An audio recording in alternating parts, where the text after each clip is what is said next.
एक चीज़ और है कि वहाँ 2 रास्ता है जाने के लिए। बोलते हैं लोग ना कि गलती से एक रास्ते से जाते हैं तो मेरे को लगता है ये छोटा-मोटा कीड़ा होता है जो काट लिया, तो कोई लोग बच जाते हैं। ये होता है कि बच गए। जो भयंकर साँप होते हैं, बड़ा-बड़ा साँप होते हैं, जहरीला साँप, वो काट लिया तो उसको मरना ही है वहाँ पे जाकर के। तो उसको हाँ, क्या वो बोलते हैं वो लोग सर उसको क्या बोलते हैं वो लोग कि तुम दूसरे रास्ते से आ गए तो उस रास्ते में एक डाइन रहती है, इसके लिए सती माँ का वो शक्ति काम नहीं करता है। बताइए। शमशान भी चाहिए होगा और एक वो भी चाहिए आपको, एक मुस्लिम कब्रिस्तान चाहिए होगा, एक ईसाई कब्रिस्तान चाहिए होगा, ये सब बनवा लेते हैं। सब बनवा तो लेते हैं। जैसे हाँ, ये मैसेज मैंने डाल दिया व्हाट्सएप ग्रुप में, जो मेंबर्स का जो ग्रुप था।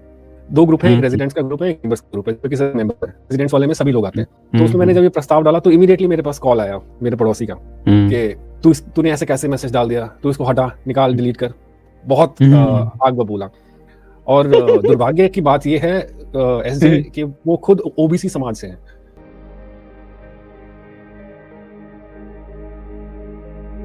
हाँ जी, गैरी जी, बताएं क्या कहना चाहते हैं। गुड इवनिंग एसजे, सभी को हाँ, जय भीम, नमो बुद्धाय। कल की बात आपके साथ शेयर करना चाहता था। कल शाम को हमारा जो हाउसिंग सोसाइटी है, उसमें उसके मैनेजिंग कमेटी का मेंबर हूँ मैं, रिजर्व कैटेगरी से, जो एक डेफिनेटली लिया जाना चाहिए, तो उसका मैं मेंबर हूँ। और अभी फरवरी में उसके दोबारा इलेक्शन होने हैं, 5 साल हो गए हैं इस कमेटी को। तो हमारा जो एक व्हाट्सएप पर एक ग्रुप है हाउसिंग सोसाइटी का, उसमें कल एक प्रस्ताव आया, और वो प्रस्ताव आया मेरे घर के सामने जिनका फ्लैट है उनकी तरफ से, और वो यादव है, ओबीसी कैटेगरी से हैं। तो उन्होंने एक प्रस्ताव दिया कि सभी की सहमति हो तो सोसाइटी में ही एक मंदिर बना लिया जाए, अच्छा रहेगा, सीनियर सिटीजन्स को सुविधा होगी। तो उसके बारे में बहुत सारे लोगों ने उस पर सपोर्ट किया। अब ये उसको मंदिर की पॉलिटिक्स अब घर में भी करना चाहते हैं, जो बाहर हुई मंडल कमीशन के अगेंस्ट जो हुई थी, वो अब हाउसिंग सोसाइटीज में पहुंच रही है। तो उसमें बहुत सारे लोगों ने उस आइडिया को सपोर्ट करने की कोशिश की, एंडोर्स करने की कोशिश की। मैंने देखा शाम को वो मैसेज आया था 6 बजे से कुछ पहले, मैंने 7:15 बजे के करीब मैसेजेस देखे, तो मैंने उसका मैंने आंसर दिया। मैंने कहा कि बहुत अच्छा आइडिया है, एक काम करते हैं, मेरी बीवी क्रिश्चियन है, तो एक चर्च भी बनवा लेते हैं। 4 फैमिलीज हमारे यहाँ पे सिखों की है, तो एक गुरुद्वारा साहब भी होना चाहिए, 2-3 फैमिलीज मुस्लिम्स की हैं, तो एक मस्जिद ही बना लेते हैं, भी होनी चाहिए। फिर मैंने और भी 2-4 बातें उसमें ऐड की। मैंने कहा एक पुलिस चौकी भी होनी चाहिए, एक हॉस्पिटल भी होना चाहिए, एक स्कूल, एक यूनिवर्सिटी। गुरु रविदास जी की ही बना लेते हैं उसी में। नहीं, मैंने उसका तो जिक्र ही नहीं किया, मैंने जिक्र ही नहीं किया। जो नॉर्मली जो सब लोग आसानी से समझ जाते हैं ना, उसका मैंने जिक्र किया, वो भी बना लेते हैं। और फिर एक शमशान भी चाहिए होगा, और एक वो भी चाहिए आपको, एक मुस्लिम कब्रिस्तान चाहिए होगा, एक ईसाई कब्रिस्तान चाहिए होगा, ये सब बनवा लेते हैं। सब बनवा लेते हैं। तो जैसे हाँ, ये मैसेज मैंने डाल दिया व्हाट्सएप ग्रुप में, जो मेंबर्स का जो ग्रुप था। 2 ग्रुप है, एक रेजिडेंट्स का ग्रुप है, एक मेंबर्स का ग्रुप है, जो कि सब मेंबर है। रेजिडेंट्स वाले में सभी लोग आते हैं। तो उसमें मैंने जब ये प्रस्ताव डाला तो इमीडिएटली मेरे पास कॉल आया मेरे पड़ोसी का कि तूने ऐसे कैसे मैसेज डाल दिया, तू इसको हटा, निकाल, डिलीट कर। बहुत आग बबूला। और दुर्भाग्य की बात ये है एसजे कि वो खुद ओबीसी समाज से हैं, लेकिन समझते नहीं है इन चीजों को ना।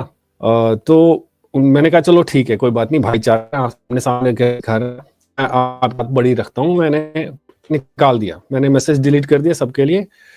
लेकिन उसके बाद फिर मैंने काफी देर तक मैसेजेस देखे नहीं। फिर मैंने देखा करीब आधी रात के करीब, सोने के टाइम तक मैंने देखा कि फिर भी उस पर डिस्कशन चले जा रहा था। अच्छा, इन बिटवीन मेरी जो हमारे प्रेसिडेंट हैं सोसाइटी के, उनसे मेरी उनका भी कॉल आ गया।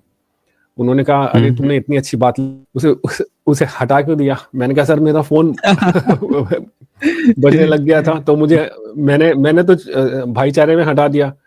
तो उन्होंने कहा कि नहीं, तुमने बात बड़ी अच्छी लिखी थी,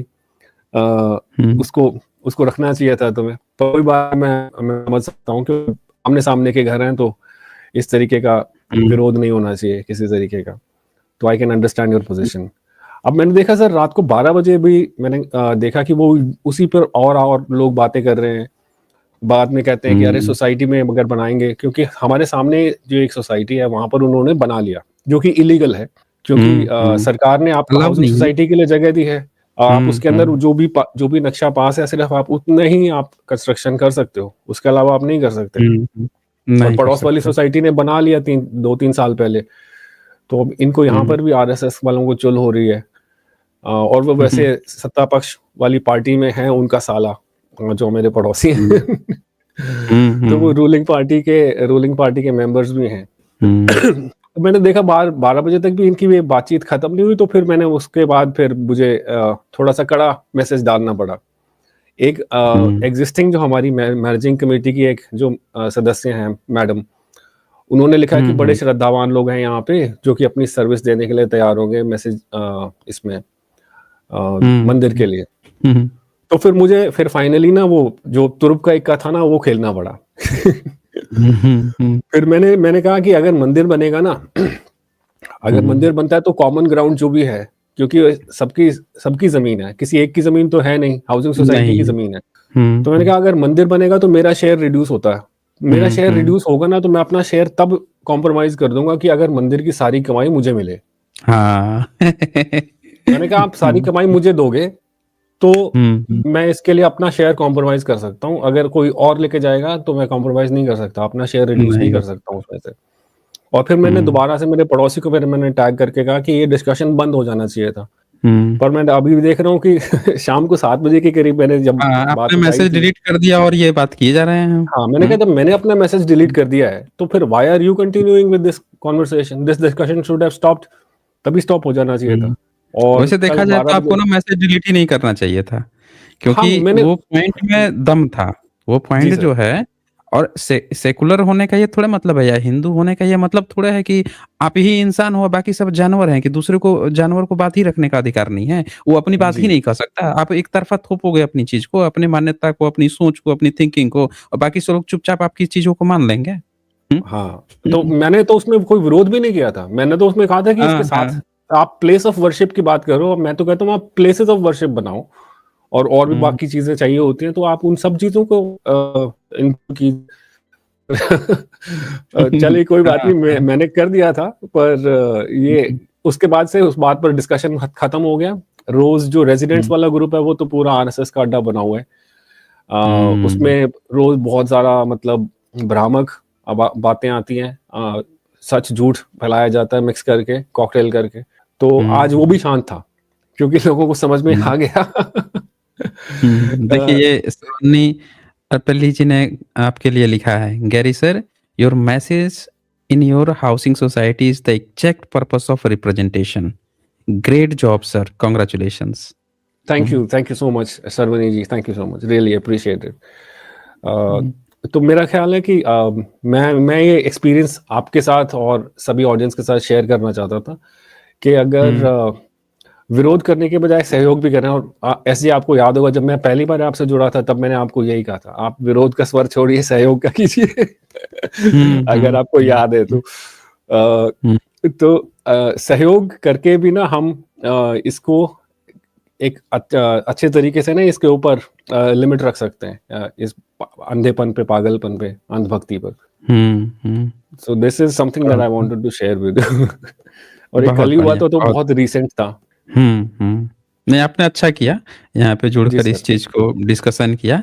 इससे बाकी जो लोग और भी कोई रह रहा होगा वहां पे इस तरह की कंडीशंस बनती हैं तो उनके पास पॉइंट्स होगा कि हम ये पॉइंट रख सकते हैं, अपना पक्ष रख सकते हैं। जी सर। अगर इस पर आगे डिस्कशन होती, वैसे तो कल रात को जो मैंने मैसेज भेजा सर, मैंने 12:04 पे भेजा था, मिडनाइट पे, और उसके बाद फिर इस पे बिल्कुल टोटल साइलेंस हो गया है दोनों व्हाट्सएप ग्रुप्स के अंदर। और अगर इसके बाद अगर कुछ और भी बात होती तो मैं तो उनको सीधा सीधा कहने वाला था कि भाई मेरी वाइफ क्रिश्चियन है, अगर मैं अपना शेयर दूंगा तो मैं तो चर्च के लिए दे सकता हूँ क्योंकि मुझे अपनी वाइफ को खुश रखना है, नहीं तो तुम मेरे घर में मेरा तलाक करवाना चाहते हो क्या भाई? मेरा डिवोर्स कराना चाहते हो क्या? कि मेरी वाइफ तो मुझे लड़ेगी कि तुमने अपना शेयर क्यों छोड़ा मंदिर के लिए, तुमने मेरे लिए क्यों नहीं रखा अपना शेयर? और जो बाकी 4-5 फैमिलीज हैं, सिख फैमिलीज हैं, वो अपना शेयर क्यों ना गुरुद्वारे के लिए दें, क्यों देंगे वो लोग अपना मंदिर के लिए? ये तो चक्कर है ना भारत में, ये सबसे बड़ा चक्कर हो गया है कि जहां भी हिंदू रह रहा है उसको बिल्कुल तनिक भी चिंता नहीं है, मतलब कोई एथिस्ट है उसकी भी चिंता नहीं भाई साहब, उससे भी पहुंच जाएंगे लेने के लिए। मतलब चंदे वंदे सब लाभ या ये दे दो वो दे दो। कोई बुद्धिस्ट है उससे भी, अरे भैया तो एक बार बताओ कि उससे तो तुम ले रहे हो तो उसके भी तो कुछ पर्व त्योहार आते होंगे, उसके लिए तुम क्या नहीं कर रहे हो फिर? उसके लिए भी कुछ कर लो। उसके लिए नहीं हाँ, करेंगे, उसके लिए उसका नहीं विरोध करेंगे, जरूर इनको करेंगे। तरफा विरोध भी करेंगे और इनको अपनी चीजों के लिए तुरंत पहुंच जाएंगे सबसे मांगने के लिए। तो वो तो क्रिसमस ये पे तो इनके डेकोरेशन हालात हैं। वगैरह सब जला दिया, तोड़ दिया कई जगह पे लोगों हाँ, को। बताइए अभी देखिए जो बताइए बच्चों को, ये जो बेचारे जो बिल्कुल ही एकदम गरीब बच्चे, गुर्बत में जीने वाले लोग अब कुछ लगा देते हैं, किसी चीज का बेच देते हैं, ऐसे सीजनल फेस्टिवल वगैरह पे उनको सामान बेचने नहीं दिया गया कई जगहों पे। वो बेचारे अपना ये उससे खाना बीच में वो पेट घटना भर आई लेते थी ना कि बजरंग वाले जो है पहुंच गए थे, तोड़ फोड़ खूब किए थे जी जी। क्रिसमस पे, क्या क्या किए थे, तो आई थी घटना। ठीक है गैरी जी, ओके जी शुक्रिया, thank you SJ, please continue, thank you. ठीक है थैंक यू। सुशीला देवी बौद्ध आए हैं। हाँ जी सुशीला देवी बौद्ध। नमो बुद्धाय, जय भीम। हाँ नमो बुद्धाय जय भीम जी, बताइए।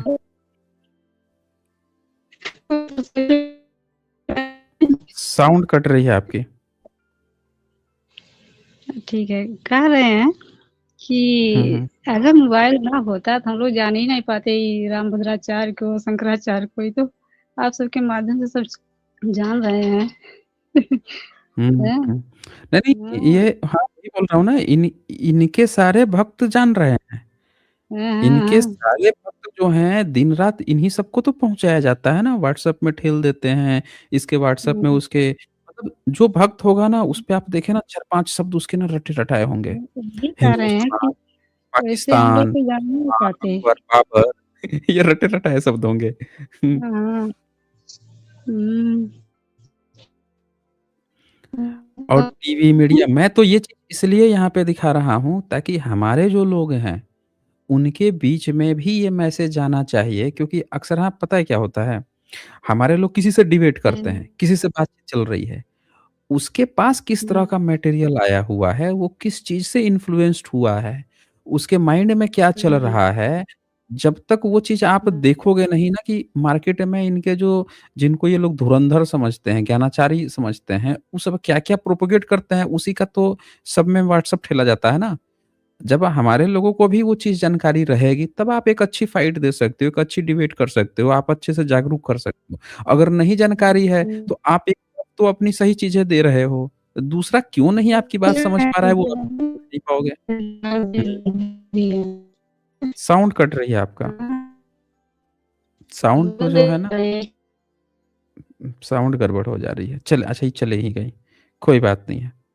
हम लोग आगे बढ़ते हैं। यहाँ पे अमरजीत गौतम आए हैं। हाँ जी अमरजीत जी, बताएं क्या कहना चाहते हैं? सर जय भीम। हाँ जय भीम जी, बताइए। सर हमको कुछ कहना नहीं है, आपसे जुड़ना चाहता था बात करने के लिए। सर आप मेरे अच्छा, लिए धन्यवाद। सर मैं यूपी से आता हूँ। ओके वहाँ ओके। पर हमारा एक मंदिर है, क्या नाम है उसको, वो सांप उसको डस लेता है किसी को, सती माई कह के है वहाँ पे। अच्छा ओके। वहाँ पे लोग जाते हैं, जो सांप काट लेता है तो वहाँ पे जाते हैं। लेकिन सर मेरे को वहाँ समझ में नहीं आता है कि वहाँ पर उन लोग को लेकर चले जाते हैं, ठीक है, लेकिन वो लोग ऐसे ही लौटते पोड़ते रहते हैं सब लोग। वहाँ का जो बाबा है ना, वो ठाकुर समाज से है सर। ओके। लेकिन वो उसको देखने भी नहीं जाता है, उनको लोग बुलाते हैं उसको, लेके जाते नहीं है। वो सब लड़की महिला जाती है वहाँ पे, बहुत पैसा चढ़ाते हैं सर उनको, थाली भर भर के पैसा उनको चढ़ाते हैं लोग। लेकिन वो देखने नहीं जाता है, सिर्फ क्या करता है कि भभूत, वो अगरबत्ती का नहीं होता है जला हुआ राख, वही उठा करके दे देता है उन लोग को, दे देता है। और वो लोग क्या करते हैं कि उन लोग को ले जाकर उसके मुंह में ठूंस देते हैं। पहले से उसको तो सांप काट लिया है, उसके मुंह में लार और क्या बनता है, ये सब बनता है सांप काटने के बाद, नटी जाम होती है। लेकिन वो लोग क्या करते हैं कि ले जाके भभूत उसमें ठूसते हैं। सर हमारे सामने ही 2-3 मौत हो गई। मैं तो गया था अगले साल, इस साल तो नहीं, अभी तो चालू है ये साल। सर मेरे को समझ में नहीं आता है कि वो बोलते हैं वहाँ कि उसका जो पति था ना, उसको सांप काट लिया, वो मर गया। वो क्या अच्छा बोली सती माँ, क्या बोली कि उनको लेकर के चीता पर वो से सती हो गई। अच्छा अब मेरे को यही लगता है कि वो सती माई तो लोग बोलते हैं मेरे, लेकिन वहाँ के लगता है कि जो बुजुर्ग लोग हैं पहले का ठाकुर समाज का, वो लोग सती प्रथा से हम्म उसको जला दिए हैं उसको, उसके हम्म पति के साथ। हम्म। सर जला करके उसको सती सती करके उसको प्रसिद्ध बना दिए हैं। सांप ओके काटने के बाद सबको अपने सरकारी हॉस्पिटल में जाना चाहिए, लेकिन वो लोग वहां पे जाते हैं सर। अब वहाँ दो चीज है सर, एक चीज और है कि वहाँ दो रास्ता है जाने के लिए। बोलते हम्म। हैं लोग ना कि गलती से एक रास्ते से जाते हैं, तो मेरे को तो लगता है ये छोटा मोटा कीड़ा होता है जो काट लिया, तो कोई लोग बच हम्म जाते हैं, तो ये होता है कि बच गए बच गए। जो भयंकर सांप होते हैं, बड़ा बड़ा सांप होते हैं, जहरीला सांप, वो काट लिया तो उसको मरना ही है वहां पे जाकर के। तो उसको हाँ क्या वो बोलते हैं वो लोग, सर उसको क्या बोलते हम्म हैं वो लोग कि तुम दूसरे हम्म रास्ते से आ गए, तो उस रास्ते में एक डाइन रहती है, इसके लिए हम्म सती माँ का वो शक्ति काम नहीं करता है, बताइए। इसके लिए वो मर जाते हैं बच्चे। दरअसल 100 तरह के सांपों में से 4 ही तरह के सांप जो है ना वो जहरीले हैं। जी समझ रहे जी ना, 100% सांप में से सिर्फ 4% जहरीले हैं, जिसमें से 2% या 1% सांप ऐसा है जिसके काट लेने पर अगर आपने 1-2 घंटे के अंदर ही इलाज नहीं करवा लिया हाँ हॉस्पिटल में, सर। तो भी मरने के हम्म चांस हो जाएंगे, मर जाएंगे। और हम्म। बाकी सांप काट लेंगे ना 96% सांप, तो कुछ नहीं होना है जी आपको। समझे ना, जी कुछ नहीं जी होना है क्योंकि जी। उनमें जहर ही नहीं होता है। हाँ तो सर, हम तो ये जाते हैं वहाँ। जी हाँ, ये बेवकूफ़ आप सही बोल रहे हैं कि ये पहचान लेते हैं ना, अच्छा सांप काटेगा जहरीला काँटा है या नॉर्मल काँटा है। वो आप ना जी देख के जी भी पहचान सकते हैं, उसके कुछ ट्रिक्स होते हैं। आप थोड़ा-सा गूगल सर्च करेंगे तो बता देगा कि जहरीला काँटा है तो किस तरह के निशान उभर के आएँगे, कैसे क्या होगा और नहीं अगर जहरीला नहीं है वो काँटा है तो कैसे आएँगे, वो अब पता चल जाता है। तो ये वही करते हैं, जब देख लेंगे कि जहरीला है अब ये बचेगा नहीं, तो वो डाइन का हवाला लगा देंगे और जहाँ पे इनको पता चलेगा कि अच्छा ये जहरीला वाला नहीं है, ये बच जाएगा, तो वहाँ पे एक क्रेडिट लेंगे। बताइए इंसानों की जी। मौत हो जा रही है वहाँ पे, वो तो मौत सही दे है रहे सर, हैं। लेकिन ये जो तो हत्या बबूत भी देते हैं ना, राख देते हैं, जो राख हुँ, भरने के लिए मुंह में देते हैं, ये मेरे को बहुत बुरा लगता है कि वो तो पहले से वो मर रहा है, हुँ, लेकिन तुम वो राख दे रहे हुँ। हो उससे, और उसका नटी जाम नहीं होगी मुंह में भरने के लोगों बाद। का देखिए, ये सारी चीज़ें ना जुड़ी हुई है अर्निंग पे। अगर लोग कमाएँगे-दमाएँगे नहीं, अगर उनके पास पैसे नहीं होंगे, तो वो फिर क्या करेंगे? सोचेंगे हॉस्पिटल जाऊँगा वहाँ हज़ारों खर्च होंगे। ये बाबे ढाबे के पास जाऊँगा ₹5, ₹10, ₹50, ₹100 में निपट जाएगा। तो ये पूरे के पूरे जो है ना ये सारा बेस जो है पैसे का भी एक बेस है। इसीलिए तो जी समाज को अशिक्षित रखा गया है और सर, लालच अभी तो जो आपसे होता है ज्ञान ना मिला है, लेकिन इसको हम हुँ। बताते हैं अपने लोग के सर, लेकिन वो लोग जानते समझते नहीं है। अब हम क्या करें, हमारे माते खुद नहीं समझते, हम दूसरे को क्या समझाएं सर। नहीं, हमारे नहीं वो माता जी समझ नहीं समझ जाएँगे। पाती हैं। जिस दिन लोग कमाने लगेंगे ना बहुजन समाज में भी जो व्यक्ति कमा रहा है अब एक बात जी बताइए पंडा का ये है ना वो राम क्या नाम है उसका जो आयुर्वेद का प्रचार करता है लाला यादव लाला राम कुछ नाम है उसका बालकृष्णन और उसका नाम योग वोग कराते रहता है। ये बीमार पड़ते हैं तो खुद जाके हॉस्पिटल में इलाज कराते हैं। अब बाकी दिन जो है अंग्रेजी दवाओं को गाली देते हैं और उसका आयुर्वेद का प्रचार करते हैं। उनको भी पता है कि बीमार पड़ोगे तो अंग्रेजी अंग्रेजी दवा ही बचाएगी, हॉस्पिटल ही बचाएगा। उनको भी ये बात अच्छी तरह पता है। तो जिसके जी पास जी पैसा है ना वो चाहे कुछ भी प्रचार करे, उसको अपनी जान बचाने के लिए वो सही जगह जाता है। और जिनके पास पैसा नहीं है, कम है या पैसा बचाना चाहते हैं या लालच है मन में कि नहीं पैसा नहीं खर्च करेंगे भाई साहब बच्चा बच जाएगा तो बच जाएगा। लालच में है कि ठीक ही हो जाएगा, उसका ठीक हो गया, उसका ठीक हो गया, मेरा भी कहीं ठीक हो जाएगा। अरे भाई तो उसके बच्चे को जहरीला काटा था कि नहीं काटा था ये थोड़े पता था? आपके बच्चे को जहरीला काटा है या बिना जहर वाला काटा है ये आपको थोड़े पता है? हुँ? अरे सर, तो हम 2 घंटे वहां पे बैठे थे जा करके। दो बच्चा हुँ, एकदम 1 घंटे, एक 1 घंटे में 2 बच्चे आए, और दोनों बच्चे के माता पिता से मैं बात किया, बोला कि एक काम करो कि इसको उठा करके ले जाओ अपना गाजीपुर जिला जो हॉस्पिटल है बड़ा, सदर उसको बोलते हैं, वहां पर ले हुँ, जाओ, ये ठीक हो जाएगा। वो बोले कि उतना दूर कौन ले जाएगा, यहाँ पे नजदीक है, ठीक हो हाँ, जाएगा बच्चा। और सर दोनों हाँ, मर गए बच्चा। इतना हाँ, तो वो असल में उनको बच्चे बचाने नहीं थे, उनको बचाने थे पैसे। आप इस बात सर को जो भी समझिए। हो सकता है। हाँ, नहीं, उनको पैसे बचाने थे, जिसको बच्चे बचाने होगा ना, वो हर व्यक्ति को पता है। नहीं सर, तो समझ ये रहे भी हैं? तो हर है कि व्यक्ति हमारे समाज में सर भक्ति में ज़्यादा रहते हैं सर, ये पैसा तो नहीं है, ठीक है, हमारे समाज में पैसा भी नहीं है, पर भक्ति में बहुत आस्था रखते हैं सर। वो ये हुँ, नहीं सोचते हुँ। कि हम इलाज कराएँगे, डॉक्टर सही करेगा कि भगवान सही करेंगे, वो ज़्यादा भगवान पर ही भरोसा करते हैं सर। भगवान इसके लिए हम कह एक रहे हैं सर, इस पे हैं, थोड़ा वीडियो एक बनाते तो अच्छा रहता। कर देंगे, बना देंगे जी। सर ठीक है, ओके। गाजीपुर जिला के हैं। सर एक और बात करना था मेरे को। हुँ, हुँ, सर हुँ। मैं मतलब ऐसी समस्या था हूँ सर। ओके। मैं ज़्यादा पढ़ा लिखा तो नहीं हूँ सर, हाई स्कूल पास किया हूँ, लेकिन आपको जब से सुन रहा हूँ मेरे को बहुत ज्ञान मिलता है। मैं अपने हुँ, समाज को, हुँ। अपने घर वालों को भी समझाता है, लेकिन मेरे मम्मी पापा नहीं समझते हैं। पापा तो समझते हैं, मम्मी नहीं समझ पाती हैं। और मेरे ओके। बड़े भैया हैं, वो भी नहीं समझ पाते हैं इस बात को। सर ये हुँ। मैं कह रहा था कि मैं ट्रैक्टर चलाता था कुशवाहा समाज का के हुँ, हुँ, घर पे। वहाँ पे मैं जाता था सर, तो मैं बहुत छोटा था जब, तो हुँ। मेरे को लगता है कि 12-14 साल की उम्र में मैं ट्रैक्टर चलाने लगा। उसके घर ओके। जाता था सर ना, तो वो लोग मेरे को बहुत प्यार से खाना खिलाते थे। हुँ, बरियाई हुँ। से खाना खिलाते थे कि खाना खा कर ही तुम जाओ ट्रैक्टर चलाने। हुँ, सर मैं हुँ। छोटा था, मेरे को ज्ञान नहीं था और आपसे मैं जुड़ा भी नहीं था, ये सब को मेरी जानकारी नहीं थी। और सर मैं वहाँ हुँ, जाता हुँ। था, डेली खाता-पीता था, लेकिन बाद में मालूम चला सर कि मेरे लिए वो अलग से थाली रखे हैं। अच्छा, बताइए, देखिए। हाँ सर। हुँ, हुँ। वो अलग से देखिए। थाली रखे हैं, और जब मेरे को धीरे-धीरे नॉलेज होने लगा सर, तो मैं खा रहा था, हुँ, तो मेरे दिमाग में आया कि बताओ साला, ये लोग तो ठीक है, चलो बड़े लोग हैं, मेरे साथ जातिवादी कर रहे हैं, चोरी-चोरी खिला रहे हैं, लेकिन इनके घर में जो बच्चे थे ना, वो भी हुँ। पूछते थे कि मम्मी भैया को किस गिलास में पानी दें हम। बताइए, देखिए यही जातिवाद है। कुछ लोग आके हाँ कहते सर। हैं कि जातिवाद खत्म हो गया, हम तो उसके साथ बैठ के खा लिए, उनके घर गए थे, हमको तो बड़ा अच्छे से खिला दिए हैं। पर उनको पता नहीं है कि और क्या है, इसके भीतर का जातिवाद क्या है। इसके भीतर हाँ का सर। ये जातिवाद है जो आपने बताया ना अभी हकीकत, ये असल में जातिवाद आप बिल्कुल सही बोल रहे हैं।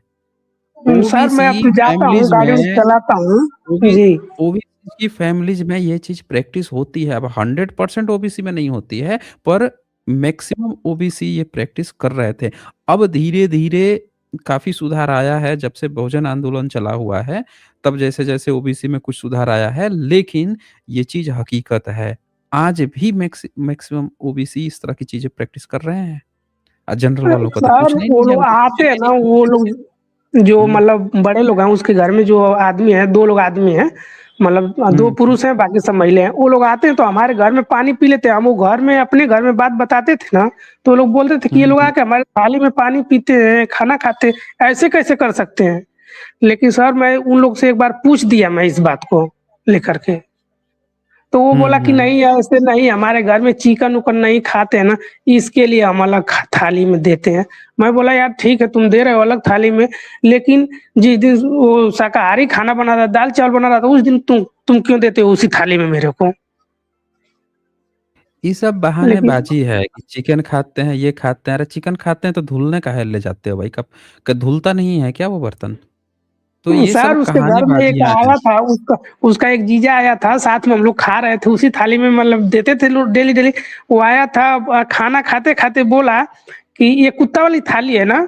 तो जिसका मैं गाड़ी चलाता हूँ, वो बोला कि हाँ, हाँ। बताइए। वो क्या काम ओहो! किया ना सर, कि वो खाना खा करके जो हड्डी-वड्डी बचा था ना, वो थाली में ही दे दिया उसको, कुत्ते को खाना। बताइए ओह! मेरे को समझ में आया सर कि ये देखो कि कुत्ते वाली थाली में मेरे को खाना खिलाते हैं, लेकिन अपने थाली में खाना नहीं खिलाएँगे। कुश्बा है सर वो। हुँ, हुँ, हुँ। अरे हुँ। आप कुशवाहा ही नहीं, ओबीसी में जितनी जातियाँ हैं, मैक्सिमम जातियाँ ये प्रैक्टिस करती हैं।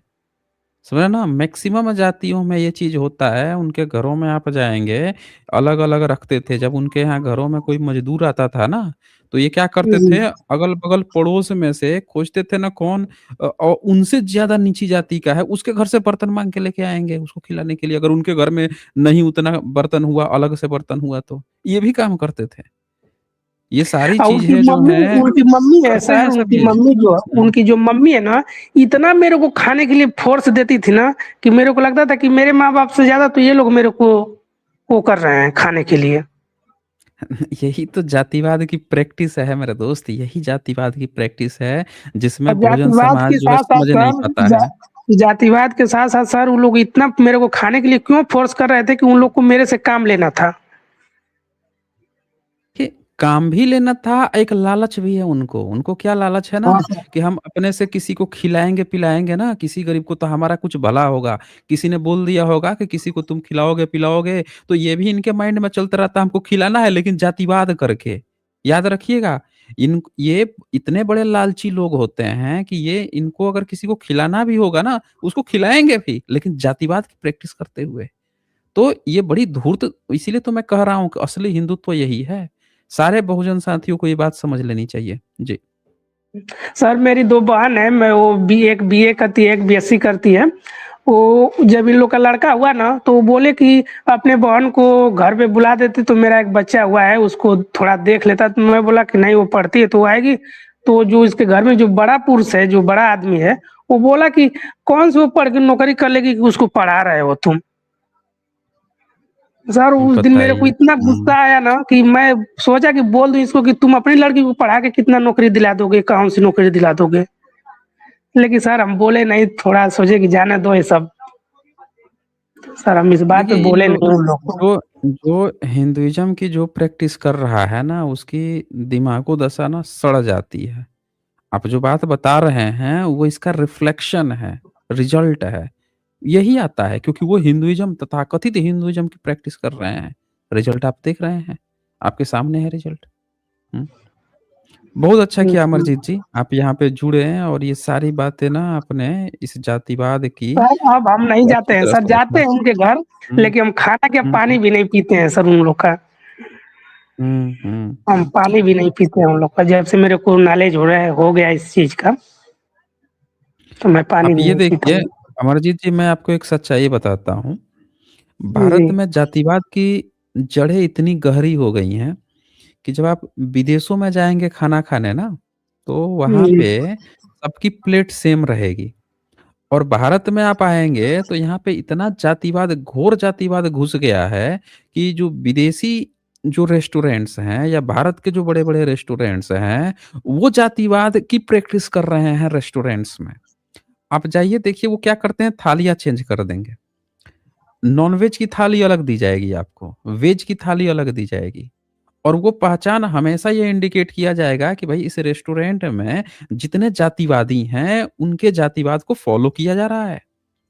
भई आप वेजिटेरियन हैं तो आपका ये जो बर्तन है धुल गया है या कुछ भी हो गया है, कभी किसी ने खाया था, भले कुछ भी नहीं टच कर रहा है, उससे कोई मतलब नहीं है। लेकिन भाई साहब थाली ही अलग कर देंगे, ये नॉन-वेज की थाली है या वेज की थाली है। और ये सारे रेस्टोरेंट्स में ये प्रैक्टिस हो रहा है, मैक्सिमम रेस्टोरेंट्स में ये प्रैक्टिस किया जा रहा है। नहीं तो इनके रेस्टोरेंट नहीं चलेंगे, ये जातिवाद भारत का ये जातिवाद चल रहा है। एक और जी। जातिवाद चलता है, मुस्लिम्स का जातिवाद।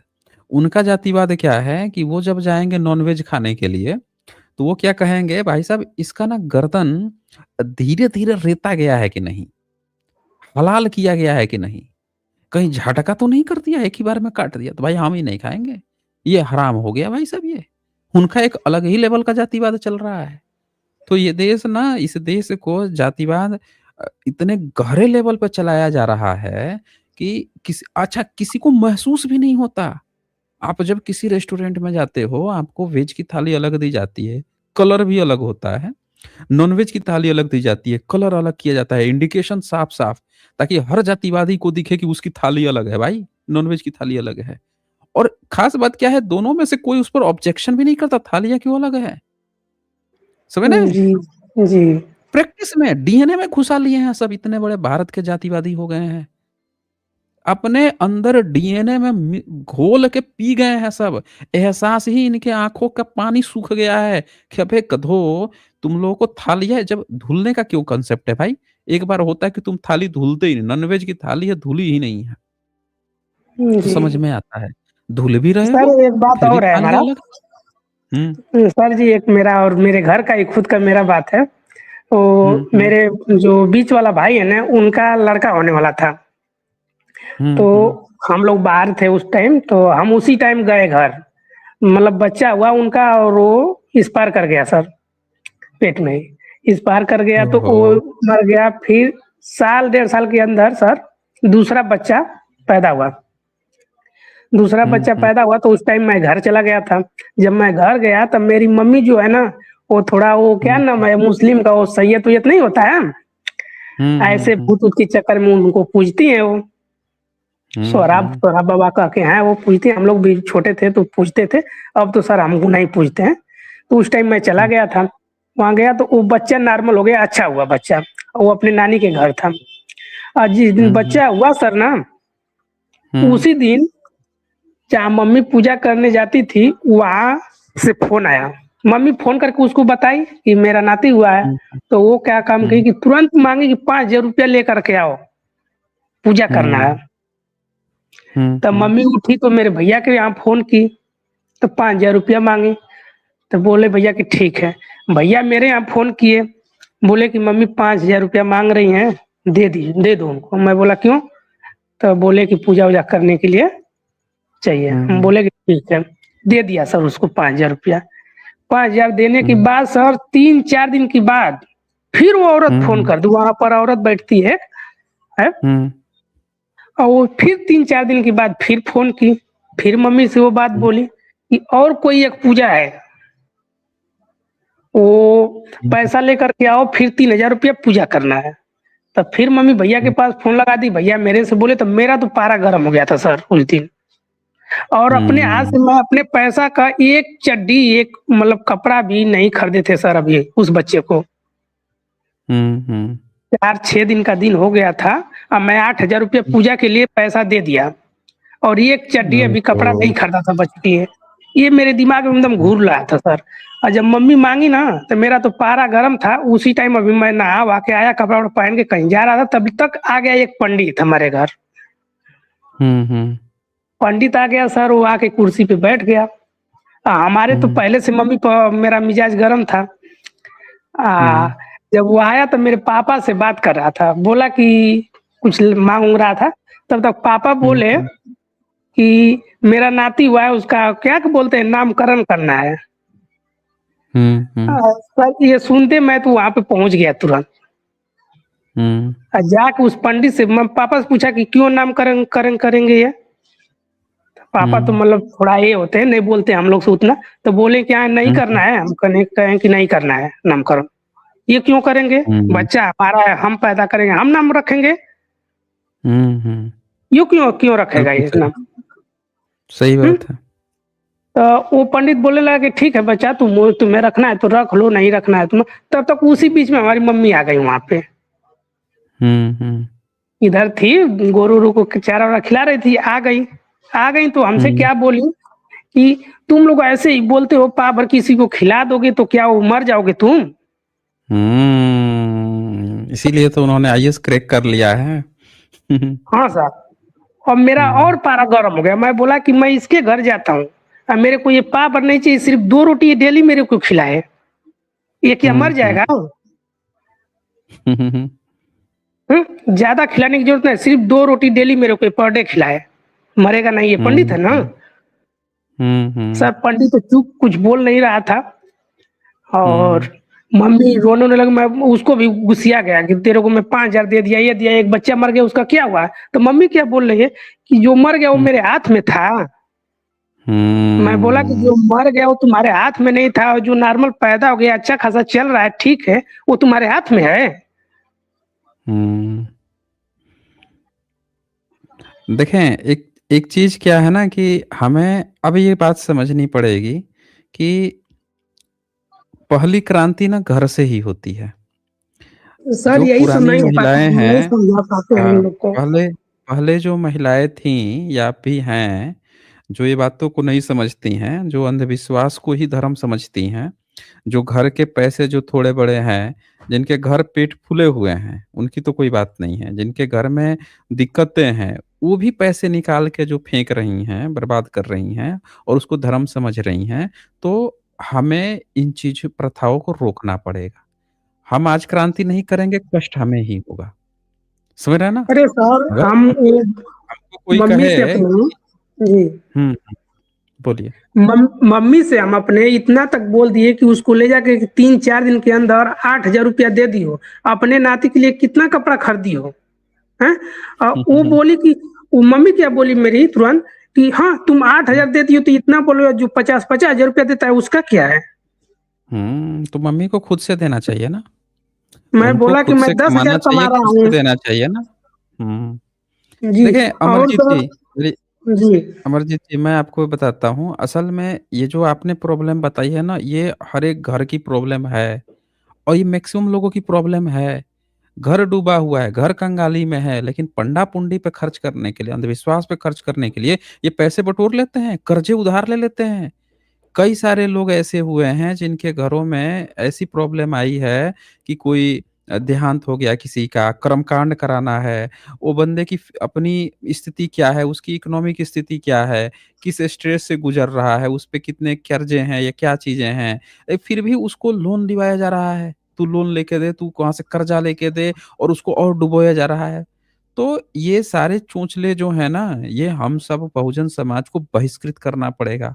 इसीलिए हम लोग बहुजन समाज से ये कहते हैं कि आप शादी जहाँ भी खर्चा हो रहा है, जहाँ पैसे लग रहे हैं ज़्यादा, वो आपका सिस्टम नहीं है, याद रखिएगा। सारे बहुजनों को कान खोल लेना चाहिए। कोई भी ऐसी सामाजिक कार्य जहाँ पे आपके बहुत ज़्यादा पैसे खर्च हो रहे हैं, वो आपके लिए नहीं है। वो उन लोगों के लिए है जो खाए-पिए अघाए लोग हैं, जो पैसे फेंक देते हैं और उन पे कोई फ़र्क नहीं पड़ता। उनके लिए वो कोई वो तो पैसा मायने नहीं रख उनके लिए है, आपके लिए नहीं है। तो कभी भी जहाँ पे भी आपको पैसा खल रहा है कि ये पैसे से मैं अपने बच्चे को कुछ कर सकता था, अपने समाज के लिए कुछ कर सकता था, वो पैसा गलती से भी इन चीज़ों पर मत फेंके और मैं तो कहता हूँ ब्राह्मणवाद पे 1 रुपए बर्बाद मत कीजिए। चाहे घर परिवार कोई भी कितना भी करना चाह रहा हो, कितना भी लड़ जाइए लेकिन 1 रुपया भी बर्बाद मत इसी से तो इनके तोंद निकले हुए हैं और हमारे बच्चों के जो हैं शरीर पिचके हुए हैं। यही कारण है। ठीक है सर मैं अमरजीत इस जी। बात को ले सर बस 1 मिनट, मैं इस बात को लेकर के मम्मी को अब मैं बोला कि ठीक है वो तो हुँ, भैया का लड़का है, मैं भैया के लिए कर दे रहा हूँ। अभी भाई भाई चल रहा है तो नहीं देंगे तो भाई भी नाराज हो जाएगा मेरा हुँ, कि मैं बोला तो नहीं दिया पैसा। अभी मैं दे रहा हूँ लेकिन मेरे बच्चे के लिए 1 रुपया और तुम्हें एक अगरबत्ती नहीं धराना है, ये बता देना हुँ, दे रहा हूँ। सर मैं बता रहा हूँ कि मेरा 2 बच्चे हो गए हैं अभी, अगले हुँ, महीने में हुँ, एक बच्चा हुआ मेरा। लेकिन मेरी हुँ, मम्मी एक बार भी नहीं मांगी कि नहीं 10 रुपए दो, मेरे को पूजा करना है। हुँ, हुँ। सर ठीक है वो मैं जो बोला ना कि वो सती माई बोलते हैं जो, उसका थोड़ा सा गूगल पे सर्च करके उस पर एक स्टीम बनाइए। कर दूँगा मैं, कर हाँ दूँगा। Sir okay. जरूर, उसका बहुत जरूरी है सर। ठीक है, जय भीम सर। हुँ, जय भीम, जय भीम। चलिए आगे बढ़ते हैं हम लोग। प्रवीण कुमार जी का सुपर स्टिकर है। नेचुरल वर्ल्ड यहाँ लिखते हैं घटनाक्रम में आरएसएस की भूमिका संदिग्ध है। मोदी जी की अमेरिका से तनातनी, अमेरिकी एजेंसियों की आरएसएस तक पहुंच, आपको बिल्कुल सही कहा कुछ बड़ा होने वाला है। देखिए अमेरिकी एजेंसियों की आरएसएस तक पहुंच, तो ये चीजें चल तो रहा है कुछ तो। हुर्र हुर्र लिखते हैं जैन भी अच्छा धर्म है, पुरानी आस्तिक मान्यताएं भी हैं जो यूनानियों ने देखी और लोक परंपरा में मिलती है। ये पंडितों की नहीं है, सबको सम्मानपूर्वक साथ लेकर चले। अच्छा जी। और बालू सी यहाँ लिखते हैं डीबेटी कहाँ है? जरा एसचे को गलत साबित करो जय भीम। भाई डीबेटी दिखाई नहीं दे रहा है भाई, कोई है डीबेटी जिनको डिबेट करना है? आ जाओ भाई। आके ज़रा साबित करो भैया आपका असली हिंदुत्व क्या है? आपके तो ये तीतर-बटेर मुर्गों की लड़ाइयाँ चल रही हैं। तो असली हिंदुत्व जो है वो ज़रा एक बार आ जाएँ भैया, हमको साबित करें यहाँ पे दिखाएँ-उखाएँ भैया, क्या है इनका असली हिंदुत्व? आ जाओ भाई, कहाँ हो?